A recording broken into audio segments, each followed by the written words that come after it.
estamos aqui hoje para mais um podcast da RR. Estou recebendo o Isaac Martins e o Fábio Rosigali, da BioWorld. Grande prazer em estar recebendo vocês. A empresa BioWorld está começando a fazer um trabalho aí também na área florestal, com a parte de biológico. Fábio, e vou deixar a apresentação tanto para o Fábio como o Isaac, para comentar um pouquinho, né, da trajetória aí, da BioWorld, da trajetória de vocês, Fábio e depois o Isaac. Pode comentar um pouquinho aí, Fábio e Isaac? Bom, Ronaldo, muito obrigado pelo convite. É uma honra estar com você aqui mais uma vez juntos aí. E contar para você muito rápido aqui, mas eu sou engenheiro agrônomo, eu sou formado em Uberaba, fui criado por uma família aí de profissionais, produtores rurais também, né? Tenho especialização em fertilidade de solo e nutrição vegetal. Trabalhei quase que uma boa parte da minha carreira profissional na Produquímica, né, que depois virou Compass, depois virou ICL. De lá eu fui trabalhar em outra empresa chamada Fertilaqua, que foi um fundo de investimento que acabou adquirindo ela, e depois foi vendida para a ICL, então eu voltei para casa de novo e depois de quase 5 anos de Fertilaqua, virou tudo ICL. E nós começamos aí a dar consultorias para alguns fundos de investimento. Foi então que, numa desses trabalhos, nós estávamos numa empresa chamada Café Brasil, e numa sala de reunião, discutindo como é que nós poderíamos fazer para crescer o biológico no Brasil. Em outras culturas, surgiu um cara que trabalhava comigo no marketing, o Éder Guiral, e o Éder falou, cara, tem um amigo meu que foi um grande consultor da empresa que eu trabalhava, foi o cara que lançou alguns produtos biológicos lá, rodou o Brasil comigo, ele pode nos ajudar muito. E aí foi o jeito que eu conheci o Isaac. O Isaac era um pesquisador, um consultor, e fui conhecer a empresa do Isaac, apaixonei na empresa do Isaac. Acabamos trazendo um grupo para poder investir aqui, um fundo de investimento, acabou investindo dentro da BioWorld, e foi um negócio muito bacana, Ronaldo, porque eles sentaram numa sala lá na Faria Lima, né? O Isaac, o presidente desse fundo, e ficaram lá umas 2 horas discutindo valores. E saíram de lá o Isaac com a cara feia, né? Fazendo assim. E falou, ó, Fabão, nós temos uma notícia boa e uma ruim. Eu falei, qual que é a notícia boa? A notícia boa é que nós estamos 99,9% fechados. Eu falei, coisa boa, nos abraçamos e tal. E qual que é a ruim? Ele falou, a ruim é que você vai ter que vir para fazer parte do time aqui e trabalhar, integrar o grupo aqui e nos ajudar no projeto. Mas não foi notícia ruim, não. Fiquei muito feliz com o convite do Isaac. Vai fazer 3 anos já, né? Estamos juntos aí no projeto. A BioWorld é um grupo de empresas apaixonante. É difícil a pessoa começar a fazer alguma coisa e não se apaixonar pelo propósito dela, pelos valores que ela tem. É uma empresa que eu não conhecia nada nem parecido. Na hora que a gente pega e vai falar de valores de empresas, e o Isaac colocou como principal valor da empresa dele Deus. O segundo, família, então, e reino dos céus. Então, eu nunca conheci nada parecido. Então, é difícil o cara ir lá e fazer uma visita e não se apaixonar na empresa. Tá? Mas, basicamente, essa aí é um pouco da minha história aí. Quando cheguei na BioWorld, o Isaac, como é obrigado a fazer a pós-graduação, fiz uma pós-graduação em produção de bioinsumos sustentáveis. Venho aprendendo muito com o time, com os professores todos da BioWorld, com o Isaac, com todo o time de peso que tem lá, com todos os pesquisadores. Mas, basicamente, é isso aí. Um resumo da minha vida aí. O que eu percebi já dos poucos contatos que eu tive com vocês é que a BioWorld é uma empresa um pouquinho diferente. Além dessas situações que você comentou aí, desses valores, a BioWorld é uma empresa que investe em pesquisa, né? Muito, né? Então, o Isaac aí, eu acho que, como cérebro da empresa, tem feito um trabalho muito brilhante. E a tecnologia, os cursos, né, Isaac? Conta um pouco mais aí para a gente. Mas tem os cursos aí de pós-graduação e a parte de laboratório, essa parte toda aí. Desde o primeiro dia, que quando a gente se encontrou, você falou, nós temos uma grande tecnologia, uma grande preocupação também. Eu lembro até hoje, você falou sanitização. Lembro até isso, você falou assim, tem que ser bem feito, produzir micro-organismo, tem que ter para não ter contaminação. E naquele primeiro encontro que eu tive com vocês, eu percebi que a empresa tinha um diferencial, né? Isso, acho que a palavra inovação talvez seja a palavra que melhor define. Obrigado, Ronaldo, pela oportunidade de estarmos aqui participando desse podcast. E um pouco da minha trajetória, ela se confunde com a pesquisa. A gente começou a trabalhar em 2006. Desde que eu entrei na graduação, fui ser estagiário no laboratório de controle biológico, virei funcionário e toda a minha graduação trabalhei com controle biológico. Terminei para o mestrado focado em controle biológico, complexo fusário e nematóides na cultura da banana. E quando eu terminei o primeiro ano do mestrado, nem tinha defendido ainda, eu saí, abri mão, era bolsista e fui trabalhar como consultor em controle biológico. Fui desenvolver produtos de uma empresa e aí veio o choque. A bula dizia 5 litros por hectare semanal e a empresa pediu para usar 200 ml trimestral. Então, eu tinha estudando mestrado, estatística, delineamentos, falei, vamos fazer um experimento no campo. Fizemos o experimento e a gente verificou que a dose, depois de 6 meses ali, os primeiros ensaios, não era suficiente para baixar a população de nematóide. E aí veio a proposta. Meu mestrado era uma multiplicação alternativa de bactérias em meios de cultura que a gente vinha desenvolvendo. Falei, vamos montar um sistema no campo que permita usar as doses de bula e a frequência correta para controle de nematóides em bananeira. Um ano depois, a gente estava colhendo mais de 90 toneladas por hectare e a gente conseguiu vender o projeto para os principais bananicultores da região. E aí nasceu a Biomusa, que era uma empresa focada em controle biológico na cultura da banana, lá no norte de Minas, Janaúba. A gente ficou com a Biomusa de 2012 até 2017, focado em consultoria, mas o produtor de banana tinha mamão, tinha café, tinha cacau, e aí nasceu a Biomute. Em 2015, eu ingressei um pouco mais para a consultoria em outras áreas, focando em nutrição, pessoas. A consultoria cresceu bastante, a gente atendia todo o Nordeste brasileiro, já vindo para São Paulo.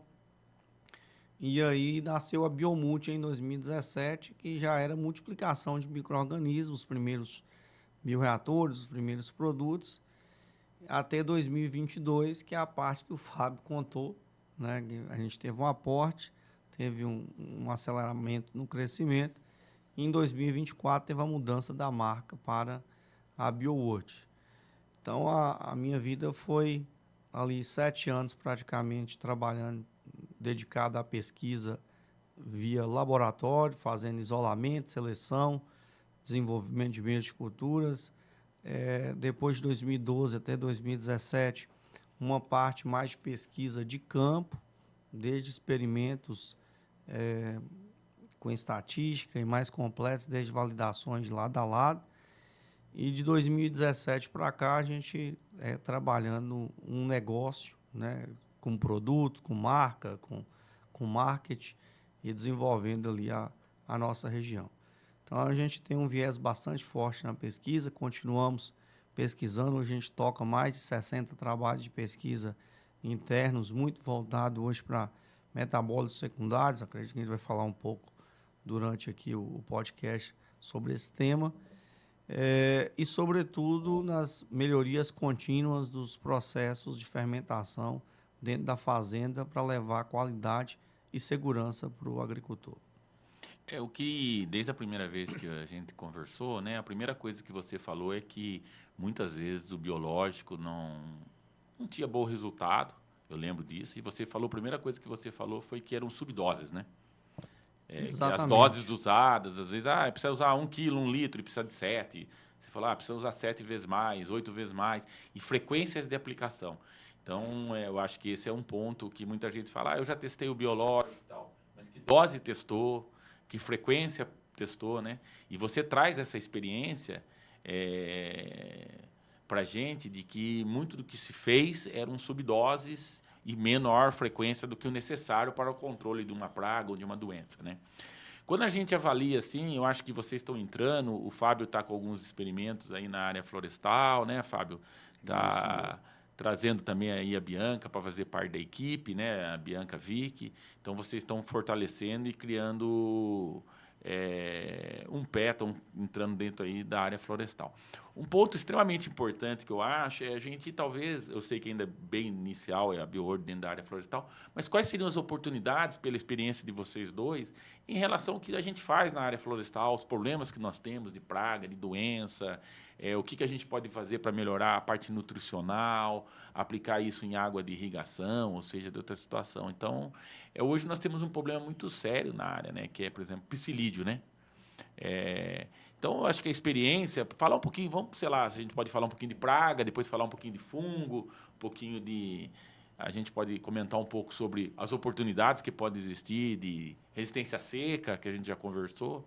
Então, eu vou deixar aberto aí para a gente falar um pouquinho, né? O que vocês dois veem, assim, do uso de biológico no controle de pragas? Por exemplo, lagarta, são as duas principais, e psilídeo na área florestal. Muito bacana. Posso só começar então, Isaac? Com vontade. Então, um ponto importante, Ronaldo, hoje nós estamos aí praticamente com quase 20 trabalhos a campo, todos em florestas. Eu achei muito bacana, você ressaltou, nós trouxemos um reforço bacana para o time, que foi a Bianca, uma pessoa que tem muita experiência nesse mercado florestal. A gente já vinha namorando esse mercado de florestas, né? Então, começamos alguns trabalhos, inclusive com a RR, né? Então, a maioria desses trabalhos são quase todos em parceria com a RR, para poder mostrar o quê? Mostrar o que a gente realmente já testou em outras culturas, que a dose correta, num produto de qualidade, um produto bem feito, e que tem uma análise dele, mostrando as garantias desse produto, que é muito importante. Não é só produzir o produto de qualquer jeito, mas é muito importante saber o que está jogando, a quantidade que está jogando e a dose e a época de aplicar isso. Então, nós começamos com esses trabalhos junto da RR para demonstrar o que nós já temos comprovado em outras culturas. Tá? Então, realmente tivemos um trabalho muito bacana, um resultado muito importante para a área florestal no MS. Um controle de psilídeo. Então, logicamente, não estamos usando as doses convencionais para controle. A gente escuta muito falar o seguinte em florestas, você mesmo comentou aqui agora. Eu experimentei o biológico, eu usei o biológico para psilídeo e não tive um bom resultado. Eu usei o biológico para controle de uma bacteriose e não tive um bom resultado. Mas você matou a charada.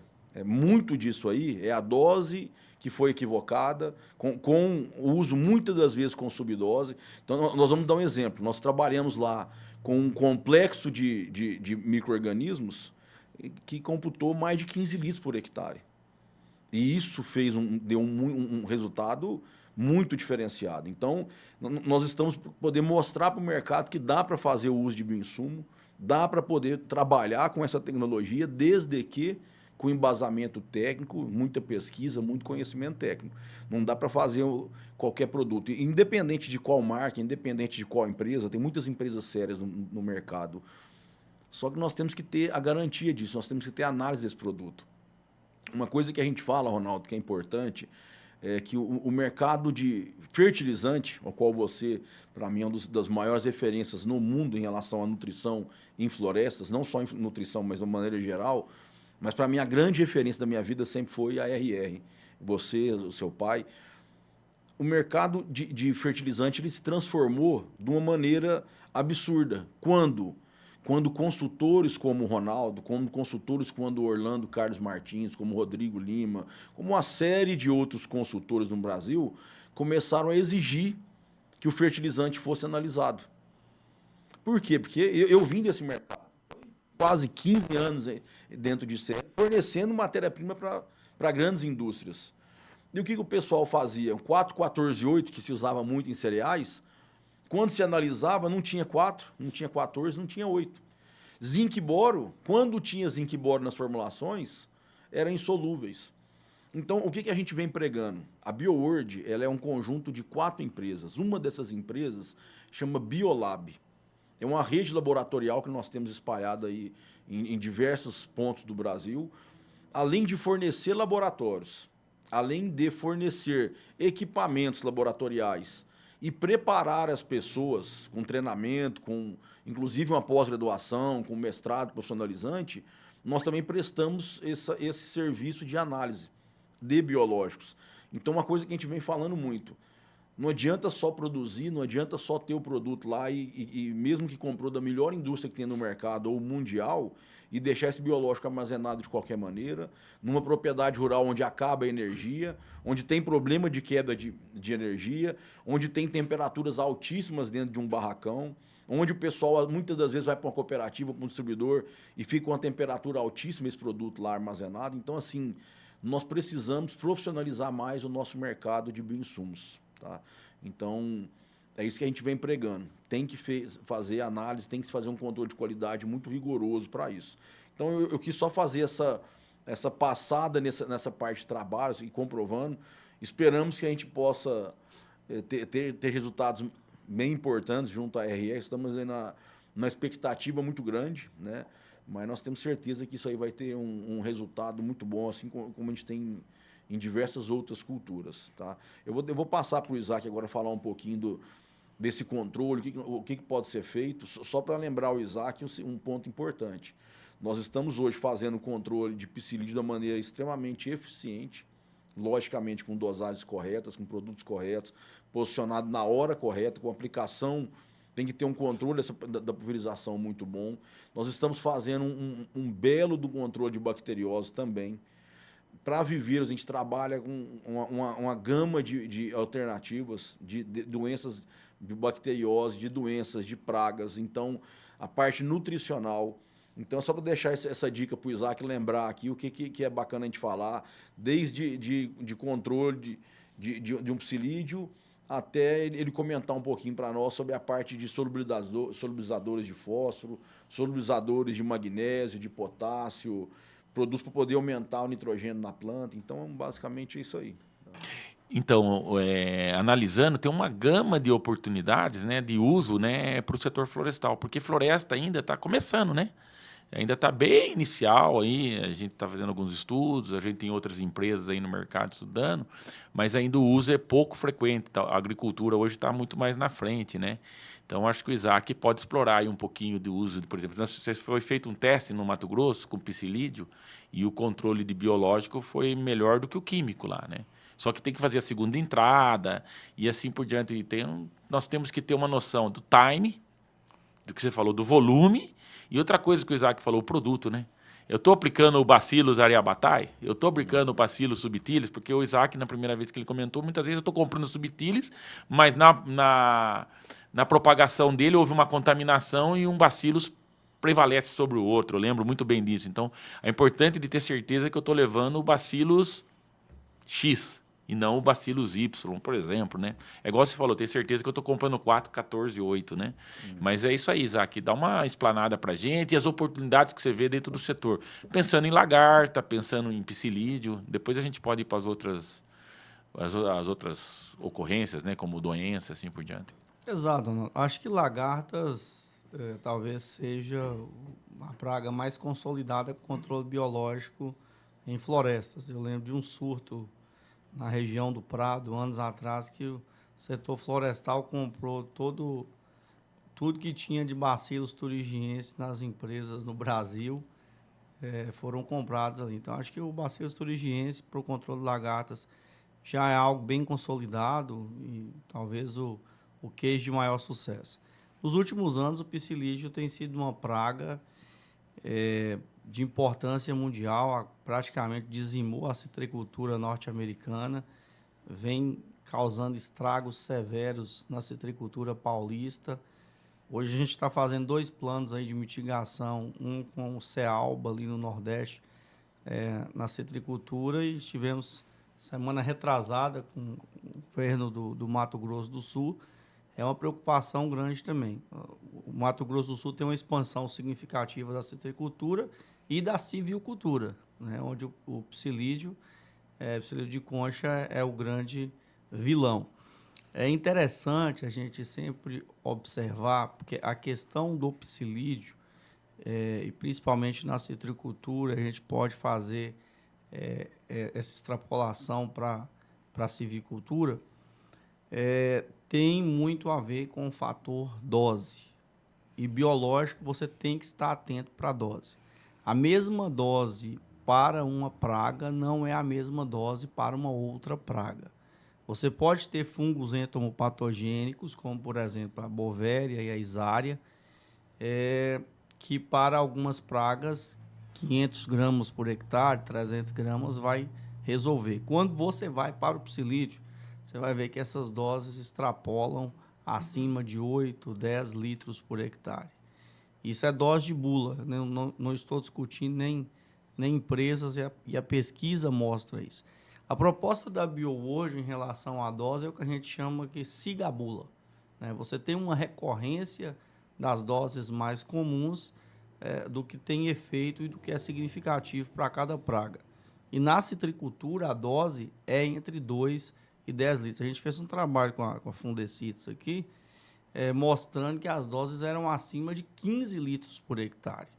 Então, às vezes, o pessoal até acha que a turma do OnFarm está com doses exageradas e, na verdade, a gente está propondo seguir a bula. É o que está na bula e o que está nas pesquisas que mostram esse fator. Então, dentro da civicultura, né, a questão do psilídeo, você tem opções aí muito importantes, como, por exemplo, a Isária. A gente está acrescentando ao manejo a cromobactéria, uma bactéria que produz um metabólito chamado violaceína, que tem efeito significativo num leque bastante grande de pragas, dentre eles o psilídeo, e também a Saccharum, que é um actinomiceto produtor de espinosinas. Então, esse blend a gente tem usado com muito sucesso em outras culturas, como, por exemplo, o café, e no controle de psilídeo, como você já destacou, a gente vem conversando, já com resultados de campo, principalmente do Mato Grosso do Sul, que hoje é um desafio. Foram feitos vários tratamentos, e o tratamento com biológicos sobrepondo o tratamento químico. Aí nós entramos no fator frequência. Eu já falei sobre os produtos, falamos sobre dose. Frequência tem a ver, número 1, com monitoramento. Então, a fazenda precisa ter um monitoramento eficiente, acompanhar fungos entomopatogênicos, como, por exemplo, a Isária, primordial observar a condição climática. Você precisa ter uma condição climática adequada e tecnologia de aplicação, observando as compatibilidades possíveis dentro dos produtos que vão dentro da cauda de pulverização, para que, de fato, você tenha o resultado. Então, assim, biológico é uma realidade. O cultivo, principalmente de eucalipto, é crescente no Brasil. O Brasil é líder, né? E acredito que cada ano a produção de madeira, por ser um país tropical, vai crescer. E onde tem um grande problema, o psilídeo desafiando, também tem uma grande oportunidade. Acho que agora é a vez dos biológicos.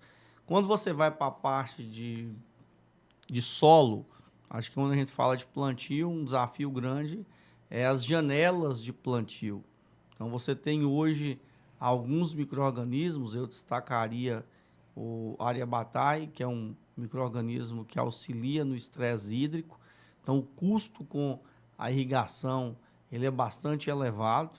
Tem lugares que chega a fazer... Hoje, o custo da irrigação fica de R$600 a R$800. Cada entrada. Cada entrada. E se você for pensar que algumas regiões, aí, só para você ter uma noção, igual o Mato Grosso, tem lugar, ou Minas, fazem de 3 até 8. Então, você botar uma média aí na época de 4, 5 entradas, dá 4, 5, 3 mil, 4 mil reais só para levar água. Eu comento isso, e já falei isso em outras oportunidades, que nós temos a água mais cara do planeta. E só levar água, aí que eu acho que é uma coisa que, igual você falou, o que dá para colocar na irrigação, o que dá para pôr, né? Você falou do Bacillus aryabhatae e outros fungos, mas eu acho que é um ponto a ser explorado, quer dizer, nós vamos irrigar o eucalipto? Vamos. Plantamos eucalipto irrigado, pelo menos uma irrigação em todos os plantios. Mas quando nós chegamos ali em maio, junho, julho, agosto, vão ser 4, 5. Norte de Minas chega a fazer 4, 5 irrigações. Muito seco. Então, eu acho que tem essa oportunidade de usar essa tecnologia, né? Com os biológicos. O Bacillus aryabhatae, você tinha comentado outros, né, Isaac?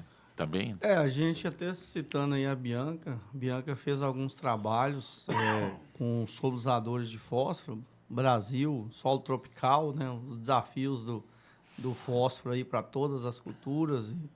exceção dos solos que têm níveis consideráveis de fósforo.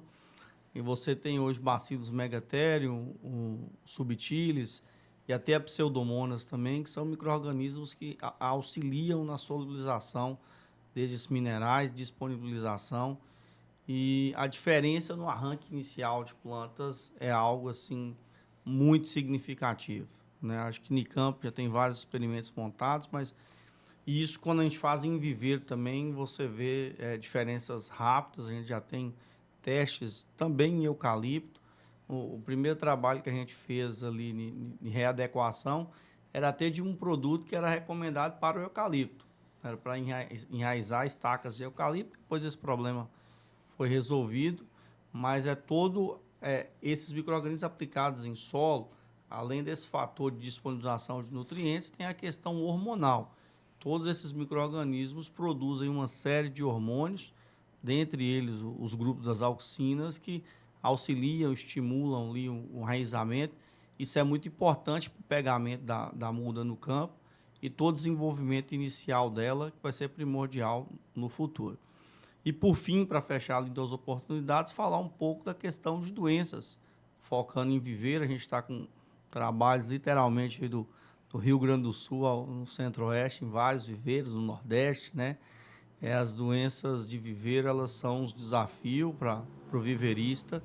Eu destacaria hoje o Bacillus velezensis. Ele é um bacillus que tem um arsenal de metabólitos muito grandes. Esses metabólitos são responsáveis por a produção ali de lipopeptídeos, que são moléculas que têm efeitos sobre doenças. Então, você já tem os convencionais, os subtilis, o amiloliquefaces, que já são mais conhecidos e mais usuais, mas recentemente o velezensis vem ganhando uma importância muito grande no controle de doenças. Já temos feito isso com muito êxito em banana, em café, em mamão. A gente tem áreas de mamão hoje. Mamão é uma cultura comum de você fazer 50 pulverizações por ano. Nós temos áreas de mamão há 1 ano e meio com 0 de pulverização de químicos. Então, o que a gente espera na floresta é que o êxito que a gente tem em outras culturas que são bastante desafiadoras em relação a pragas e doenças, como, por exemplo, o mamão, a uva e a própria banana, que a gente consiga um êxito muito grande aí na parte nutricional, pragas e doenças. O que a gente acaba tendo bastante em floresta é o cilindrocládio, que é o Calonectria, e também mancha bacteriana, Pseudomonas e tal. E eu acho que o Bacillus velezensis entra bem nesse controle, tanto do cilindrocládio como das manchas bacterianas, né? Exato. Quando você usa, principalmente se for em viveiro, você tem uma ação dupla. Você vai ter ali, o viveiro tem uma condição de umidade relativa muito benéfica, o que potencializa a colonização do limbo foliar. Então, quando você vai para campo, você tem uma certa restrição em relação à condição de aplicação, porque você tem um efeito conjunto, quando você aplica um Bacillus velezensis, subtilis, dos metabólitos, e aí a empresa precisa ter uma tecnologia durante a multiplicação e uma biofábrica que dê a condição, e os meios de cultura que dê a condição de expressão de metabólitos. Esse é um fator importante na multiplicação a campo. Mas tem o efeito também da colonização do limbo foliar, gerando competição pelo próprio micro-organismo. Isso é mais difícil quando eu vou para a condição de campo, né? Porque acertar a condição climática adequada e você manter, por exemplo, umidade relativa em um tempo adequado para que isso aconteça não é tão simples, principalmente você citou norte de Minas, nós somos lá do norte de Minas, onde você tem condições climáticas bastante severas, ou mesmo o Maranhão, dentre tantas outras regiões que a condição climática ela é adversa. Mas no viveiro, você já tem a condição controlada, o que potencializa a doença também. Então, a competição ali ela é acirrada. Então, quando eu aumento a população do micro-organismo benéfico, eu inibo os micro-organismos patogênicos. E um detalhe, Ronaldo, que dentro do viveiro, assim como já é feito bastante na floricultura, que é uma condição de viveiro também, de estufa, né? você potencializa o uso de fungos em parte aérea. O tricoderma, que é tanto falado em parte solo, hoje você tem um uso recorrente de tricodermas em viveiros, por você ter uma condição de umidade que proporciona colonização do sistema no limbo foliar, permitindo aí a supressão de bacterioses e de doenças fúngicas, principalmente. Posso só complementar uma frase do Isaac e uma pergunta que você falou sobre quais oportunidades. Agora, imagina nós, nessa irrigação do eucalipto, nós conseguimos tirar uma irrigação dessa, 2 irrigações dessa de 600, de 800 reais, em um custo que não irrisório perante a esse valor. Então, já se paga todo o tratamento que custa o tratamento biológico e sobra muito dinheiro. Então, a hora que a gente fala da questão financeira, que é muito importante também, nós estamos sempre falando de realmente fazer um negócio mais sustentável, não só para o meio ambiente, quanto para o bolso do produtor também, que isso é importante. Então, o propósito da BioWorld hoje ele vem muito de encontro a isso. Não é aumentar o custo do produtor, não é ele colocar mais um produto, e sim ele realmente trabalhar com um produto que vai ter um controle eficiente, um controle real no campo. Com isso, diminuindo o custo do produtor. Hoje, a BioWorld, a realidade no campo, ela diminui o custo do produtor. É o contrário do que muita gente trabalha com biológico, colocando uma dose menor que não tem um controle, que vai ajudar. É bom fazer isso? É bom fazer isso. É melhor do que não fazer nada. Mas quando a gente trabalha com a dose correta, produto correto, aplicação da metodologia correta, nós conseguimos baixar esse custo aí. Tá? Isso acho que é importante falar. E um outro ponto muito rápido para me comentar aqui é que hoje o Brasil pode ter orgulho de ter uma lei extremamente moderna para bioinsumos. No dia 24 de dezembro foi aprovado aí um projeto agora é lei. Nós ganhamos o presente de Natal aí um dia antes do Natal, né? Depois de 2, 3 anos brigando aí, junto da ABINS. Hoje eu sou também diretor da ABINS, Associação Brasileira de Bioinsumos. Eu queria até aproveitar aqui e mandar um abraço para o Minaré, é o nosso diretor executivo, junto do pessoal do GAAS, dos consultores, o Eduardo, o Rogério do GAAS. Então são parceiros muito importantes para o bioinsumo no Brasil hoje. Por quê, Ronaldo? Porque eles tentaram proibir a produção de bioinsumos pelo produtor. E nós tivemos uma grande vitória realmente no final do ano em ter uma lei e uma legislação, posso dizer para você, que é uma das mais modernas do país, do mundo, desculpa. Do país não, do mundo. Então, hoje nós podemos produzir isso aí, o produtor tem o direito de produzir, desde que seja feito com qualidade, com critérios, com todo tipo de segurança. É igual nós estávamos falando aí, de realmente controlar os critérios da multiplicação, saber qual é o pH adequado, qual é a temperatura adequada, qual é a oxigenação que está entrando lá dentro, se tem contaminante, não tem contaminante, se é feito um controle rigoroso de qualidade para levar um produto produtor para ele não ter mais dor de cabeça. Tá? Então é isso aí que eu queria só comentar, que hoje nós podemos aí, graças a Deus, aí, um pouco do trabalho também da ABINS, que ajudou muito, nós foi muito importante para nós poder conseguir essa vitória para o produtor brasileiro. Legal. E agora, por exemplo, na área florestal viveira, eu acho que ter umidade é muito mais fácil o micro-organismo, né, atuar. Agora, por exemplo, você falou uma outra coisa. Você falou que além do fungo, né, além do biológico do fungo que você aplicou, ele sobreviver no limbo foliar, ele tem os metabólitos, né? Exato. E isso daí você vem e aplica, que esses metabólitos vão ser tipo hormônio. Então você tem um efeito indireto, né? Não só dele na praga, mas ele na planta como um todo, né? A parte hormonal, auxinas e outras coisas nesse sentido, né, Isaac? Então, os metabólitos a gente precisa separar aí a classe dos produtos. Quando eu falo de produtos principalmente para solo, eu penso muito nos metabólitos como hormônios, né? Auxina, gibberelina, citocinina, na promoção do crescimento vegetal, as rizobactérias, né? Que são as bactérias promotoras ali do enraizamento e que se desenvolvem na rizosfera da planta, elas produzem um mix de hormônios vegetais. Quando eu vou para a parte aérea, é importante destacar duas coisas importantes. Você tem as bactérias com efeito fungicida e bactericida. Os subtilis produzem metabólitos com efeito fungicida e metabólitos com efeito bactericida. E você tem bactérias com produção de metabólitos inseticidas.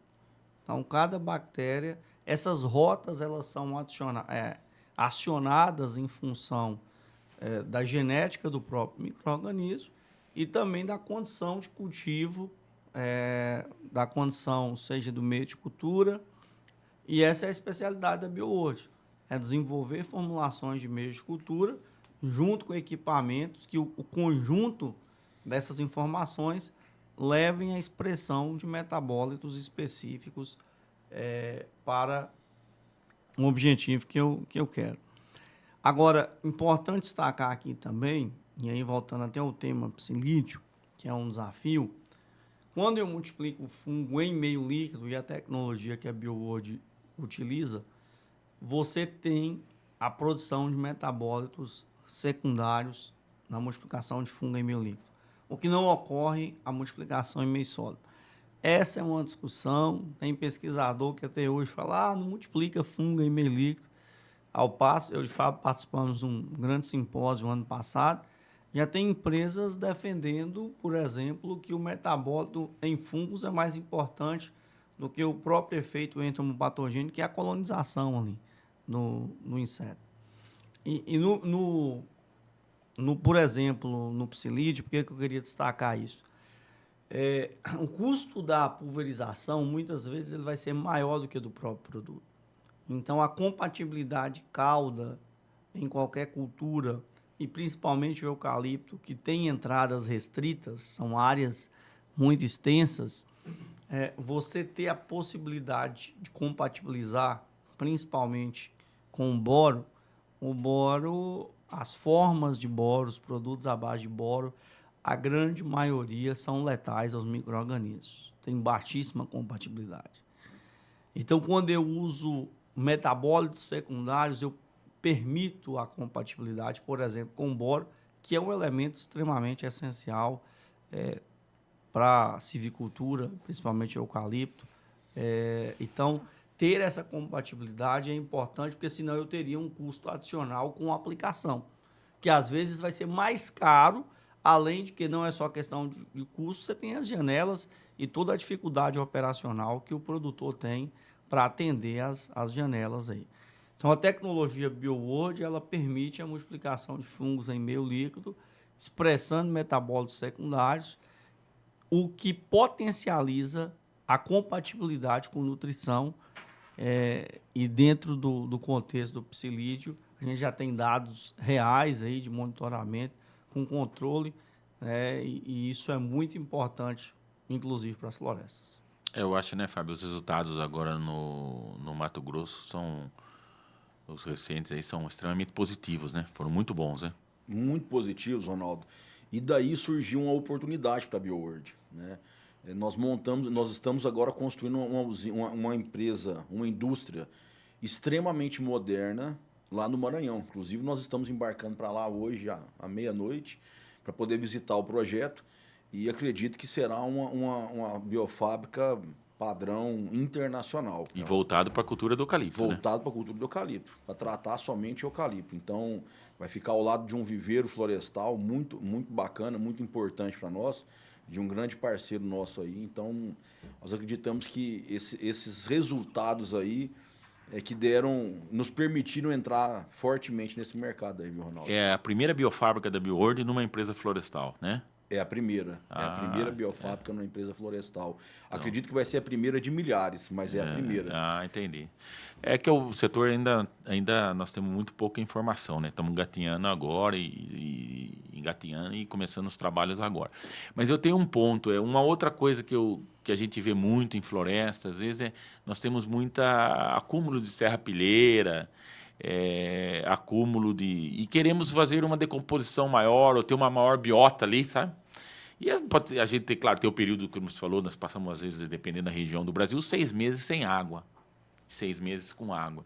Mas como é que vocês veem isso? Acho que você comentou, o Fábio, alguém comentou, que talvez pegar os micro-organismos que tem lá no solo e fazer Uma bioprospecção. uma bioprospecção e dali multiplicar aqueles micro-organismos e aplicar em maior. Como que vocês veem isso? Podem entrar, às vezes, através de um herbicida, não sei como é que pode ser a aplicação, não gostaria que vocês explorassem, se é possível os biológicos, né, alguns, ou eles entrarem junto com glifosato, com algum herbicida, e também essa aplicação sobre o solo para aumentar essa serrapilheira. Como é que o Isaac vê, como é que vocês veem as oportunidades? Porque nós temos, às vezes, chegamos numa empresa e, às vezes, floresta de 3 anos de idade, temos ali uma quantidade muito grande de folha e galhos, e que aquilo ali demora muito para ser decomposto. Então, os micro-organismos poderiam acelerar isso? Isaac e Fábio, como é que vocês veem isso? Se tem algumas oportunidades nessa linha dentro dos plantios de eucalipto? Sem dúvidas, a gente já faz isso em outras culturas. Eu citaria o café. Quando você recepa o café é uma planta lenhosa também, né? Que tem um volume considerável, então essa já é uma prática comum. A própria reforma de bananais, também a gente usa esse complexo de EM coletado no local, que são os micro-organismos que têm a capacidade de acelerar e decompor palhada. Basicamente, você tem muita lignina, muita celulose, né, em floresta, então, usar micro-organismos com a capacidade de quebra. Então, a gente já tem praticado isso em outras culturas, e a estrutura bioquímica do que você tem é bastante parecida, embora seja floresta, no final é celulose, é lignina. A gente entende que selecionar o micro-organismo dentro da serrapilheira é a melhor opção nesse caso, né? Então, você precisa ter realmente uma condição, aproveitar o período chuvoso, mínima de umidade, para que o micro-organismo esteja ali atuando, e obrigatoriamente aí usar volumes de cauda maior. Você precisa trabalhar com volume de cauda acima de 100 litros por hectare no mínimo, diferentemente de uma pulverização de parte aérea, de avião, para que eu tenha um molhamento ali na superfície, uma ação desses micro-organismos. Mas já é uma prática recorrente. Eu citei aqui, incluiria a manga também, que é uma planta lenhosa, e até a oportunidade, lembrando que um dos primeiros trabalhos que a gente fez na BioWorld, lá em 2017, foi em mogno. A gente fez um consórcio testou 8 variedades de bananas sombreadas, tetraploides, que tinham capacidade de sobreviver em meia sombra no mogno brasileiro, lá no norte de Minas. E o que a gente observou foi que quando a gente começou a aplicar esses micro-organismos, foi exatamente uma redução drástica da serrapilheira, assim, chegou a limpar o solo, né, lá no projeto de Jaíba. Então, a gente já teve uma experiência, era fertirrigação, mogno irrigado. Para viabilizar o mogno ao longo dos anos, a gente estava buscando alternativas e estava plantando cacau, café conilon, e eu entrei lá na época na parte de bananas, testando variedades ali, os tetraploides, que tinham capacidade. Então, quando a gente começou a jogar esses micro-organismos ali na cultura da banana para potencializar, a gente viu uma decomposição muito grande da serrapilheira. Isso é interessante, porque a gente precisa disso, né? Eu acho que nós até conversamos, né, Fábio? Acho que da Larissa e acho que foi com a Bianca, não sei, de estar coletando e tentar coletar no local, né? Esses micro-organismos para eles serem mais eficientes, né? Do que você usar o que tem aí no mercado ou tentar fazer, né? Um outro ponto que eu acho que é extremamente interessante é que, além de tudo que a gente está conversando, a BioWorld traz uma experiência já muito grande nas culturas agrícolas, como vocês comentaram, né? Estava conversando com o Fábio falou que tem já café na região de Franca, que tem vários anos sem químico, né, Fábio? Então, a gente, na área florestal, espera que isso comece a ocorrer e comece a estar próximo de acontecer. Um ponto que eu tenho de interrogação na área florestal, talvez, é que os períodos de entrada eles vão ser muito importantes e nós temos muito período, que a gente falou, muito período seco. Talvez aí seja assim, vou usar um metabólito. Talvez o metabólito, né, você falou, seja inseticida, seja um metabólito fungicida, seja muito mais importante do que o fungo. Porque o fungo, como é que ele sobrevive? Eu tenho um psilídeo, que nem a gente falou, o psilídeo quando ocorre? Agosto. Então, eu não tenho umidade relativa, Seco, né? É seco. Então, às vezes, é um pouco... A única diferença que eu vejo um pouco da agricultura, porque a agricultura, você fala, mas banana, mas é irrigada. Mas outra coisa, é irrigada. Nós temos um período muito forte de déficit hídrico. E algumas pragas, não, o fungo não. O cilindroclade ocorre embaixo de umidade. Então, tem que estar chovendo, tem que estar úmido. A bacteriose também. Mas a praga, o psilídeo, ele é o contrário, ele ocorre na seca. Começar a chover, ele praticamente desaparece, né? Então, acho que essas atenções ao manejo de espaço vão ser muito importantes, né? Quer dizer, o que eu vou atuar aqui no psilídeo, quando atuar? Uma outra coisa que vocês falaram importante, que eu estava conversando com o Fábio, é a entrada, né? O Fábio conversou bastante, esse tempo eu estava conversando com ele, ele falou, Ronaldo, não pode entrar tardio. Isso aí. Tipo assim, tem que ser logo do início e depois fazer reaplicações. Porque muitas vezes também do falta de sucesso do biológico é que o cara espera a praga ficar com a população lá em cima, quer fazer uma única aplicação e ter resultado, né? Eu vou fazer um comentário, Ronaldo. Eu aprendi com o Isaac isso, tá? E com os professores da pós-graduação. Eu escutei um negócio extremamente inteligente. Eu vou trazer a cultura do milho aqui, não que seja o foco da nossa conversa ou do seu trabalho, mas uma semente de milho, que ela é milhões de vezes maior do que uma bactéria, ela é extremamente suscetível e ela é extremamente dependente das condições climáticas, das edafoclimáticas. Qual é a temperatura daquela região, qual é a altitude, qual é o nível de fertilidade daquela região, quantas horas-luz tem aquela região ou aquela área.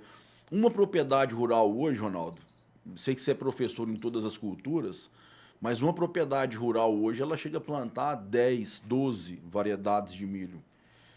E por que o micro-organismo, uma bactéria, milhões de vezes menor do que uma semente de milho, todo mundo acredita, o mercado acredita que uma cepa vai ser suficiente para trabalhar em todo o Brasil. No Rio Grande do Sul, igual você tem produção lá de floresta, ao Maranhão, onde nós estamos indo amanhã.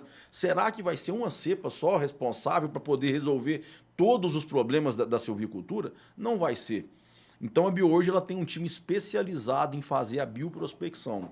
Nós acreditamos que num curto intervalo de tempo, nós teremos cepas regionais, nós teremos cepas de propriedades, nós teremos mais de uma cepa em uma propriedade. Então, nós defendemos muito essa questão do produtor, da indústria, cada um poder produzir, desenvolver a sua cepa. Quando você falou, então, da questão da serrapilheira, nós estamos já trabalhando, começando esse trabalho já de poder fazer essa seleção de cepas para posterior isolamento do que é bom, do que é ruim, de qual é a melhor cepa, se tem realmente a melhor cepa lá ou não, às vezes pode não é 100% das vezes que a gente vai achar uma cepa mais adequada, e depois da multiplicação em loco, lá naquela região, adaptado àquela temperatura, adaptado àquele clima, para trabalhar naquela região. Então, isso é um ponto muito importante do que nós estamos conversando aqui. Tá? Então, eu queria deixar mais um convite. Nós acreditamos que dá para fazer diferente. Nós acreditamos que não precisa ser só baseado em químico. Nós não estamos defendendo aqui esses xarope de Greenpeace, nada disso. Nós estamos defendendo que dá para fazer uma agricultura sustentável de verdade. Dá para nós reduzirmos o uso de químico, mas de uma maneira inteligente, de uma maneira responsável, com muito monitoramento. Monitoramento é a palavra-chave. E fica um convite. Nós temos um centro de pesquisa hoje. Para você, Ronaldo, é menos que uma chácara, porque elas são 104 hectares. Para a floresta isso não é nada. Mas nós temos 104 hectares com diversas culturas. Quantas culturas tem lá hoje, Isaac? Tem eucalipto também. E tem eucalipto também. As mudas nós trouxemos do Maranhão, as mudas, né? Na verdade, não é o eucalipto, né? É o Corímbia. O Corímbia. É, o antigo Eucalipto citrodora, né? Corímbia. A gente plantou 4 variedades lá. E lá, estamos testando usando para sombreamento de... A gente tem 17 sistemas de agricultura regenerativa. Inclui banana, tem 7 sistemas de produção de banana, banana com cacau, banana adensada, várias variedades. Tem capins, hoje a gente tem o capiaçu, um resultado assim extraordinário, produtividades muito elevadas, teor de proteína, Tifton, outros Tanzânias lá, várias fruteiras, enfim, e uva, né? São 17 sistemas, fica o convite aí para o Ronaldo, vai ser um prazer também, os ouvintes aqui do podcast. Todo mês a gente tem o dia BioWorld, geralmente é ali entre o dia 5 e o dia 10, primeira para a segunda semana de todo mês a gente recebe. Dia 9 agora, a gente vai estar recebendo, inclusive, pessoal de floresta lá, né? Isso aí. De todo o Brasil. A gente deixa o convite para o produtor que quiser conhecer o Norte de Minas, conhecer a BioWorld. É uma empresa bastante aconchegante e acho que a gente está aí para somar com a pesquisa brasileira. O Brasil é referência no mundo de agricultura sustentável e cada dia destacando mais. E a BioWorld é uma empresa que quer colocar mais um tijolo nessa história e sonhar em um dia termos uma agricultura ainda mais limpa, né? Então, como o Fábio falou, nós não somos xiitas. A agricultura orgânica ela é um nicho de mercado, mas não é o que vai salvar o planeta, mas é uma agricultura responsável, né? É possível compatibilizar o uso de biológicos com o uso de químicos. Os químicos também são ferramentas importantes, mas eu volto a insistir na questão do psilídeo. Quando o biológico foi ignorado, por exemplo, na citricultura, e o químico foi demasiadamente usado, a resistência venceu e os Estados Unidos perdeu quase toda a área de citros, São Paulo vem perdendo, e a gente precisa tomar cuidado em floresta, essa praga que traz reduções muito significativas no rendimento aí da produção de madeira, podendo, em alguns casos, até inviabilizar. Então, o biológico é uma ferramenta importante, mas é importante ter dose correta, frequência correta, conhecer a compatibilidade de cauda, conhecer os produtos que você está usando, ter o produto de qualidade, fazer o produto na fazenda é legal, tem base legal. Fazer o produto na fazenda, você tem um produto pronto para uso, reduzindo todos os problemas que a logística no Brasil tem, e além da questão de custo, né, que você tem aí uma redução significativa do custo e permitindo você usar as doses corretas com altíssima eficiência, como já foi relatado aqui. Então, fica aí o nosso convite para conhecer a BioWorld e nós nos colocamos à inteira disposição. Para quem conhecer mais, entre em contato, nossas redes sociais, e estamos à disposição para a floresta, servir a floresta brasileira, porque aqui nessa terra o mais importante é servir uns aos outros. E a BioWorld está aí para servir as florestas, o produtor de floresta que tanto faz por este país. Uma colocação rápida, Ronaldo, complementando o que o Isaac está falando, eu devo ter rodado 60%, 70% de todos os eventos que tem de biológico no Brasil e fora dele, inclusive participando de 2 congressos mundiais de biológico. O Isaac me proporcionou isso aí, a BioWorld, então eu sou muito feliz e grato à companhia, mas eu vou fazer um resumo para você muito rápido, de tudo que a gente vê em todos esses eventos, muitos deles o Isaac esteve comigo. O ponto número 1, resumindo tudo que a gente está escutando, por que o biológico não cresce mais no mundo? Porque não tem profissionais capacitados a trabalhar com essa tecnologia. Então, também fica um convite aqui para o pessoal conhecer um pouquinho a Bioensino. Nós temos hoje uma das empresas do grupo, é a Bioensino, onde nós temos aí cursos profissionalizantes, nós temos pós-graduações, inclusive reconhecida pelo MEC. Não é a única mais, mas foi a primeira pós-graduação em bioinsumos a ser reconhecida pelo MEC. Então, eu participei da 3ª turma, nós estamos na 5ª turma agora. Nós temos o curso, além de produção de bioinsumos sustentáveis, nós temos o curso também de agricultura regenerativa tropical e um mestrado profissionalizante em análises laboratoriais. Agora, de tudo que é falado, não temos profissionais no mundo que tenham conhecimento para poder lidar com isso, são poucos.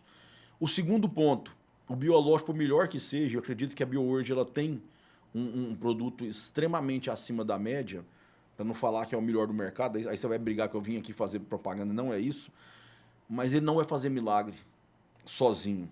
Se não tiver uma pessoa como a RR, como o Ronaldo, para poder fazer a integração das tecnologias, para poder colocar esse produto na hora mais correta, para poder colocar o produto correto, na dose correta, na época correta. Então, o segundo ponto comentado, biológico sozinho não faz milagre. Como é que está sendo o manejo nutricional dessa cultura? Como é que está sendo o manejo adequado das variedades, do plantio, dos herbicidas? Então, na verdade, nós precisamos tratar o sistema. Como é que está a matéria orgânica dessa área? Como é que está todo um restante? Não é uma coisa que o biológico não faz mágica. Ele, sim, é mais uma ferramenta, como o Isaac falou, para poder complementar e ajudar muito o produtor a buscar uma produção boa e sustentável, economicamente e socialmente. Beleza? Beleza, gostaria de agradecer tanto ao Isaac como o Fábio. E a BioWorld só sentou aqui nesse podcast porque vocês têm diferença. Acho que esse é o ponto. Desde o primeiro dia que eu tive contato com o Fábio, com o Isaac, eu vi que vocês pregam tecnologia, pregam pesquisa, tem na veia. Tem a pesquisa na veia, tem o que você falou,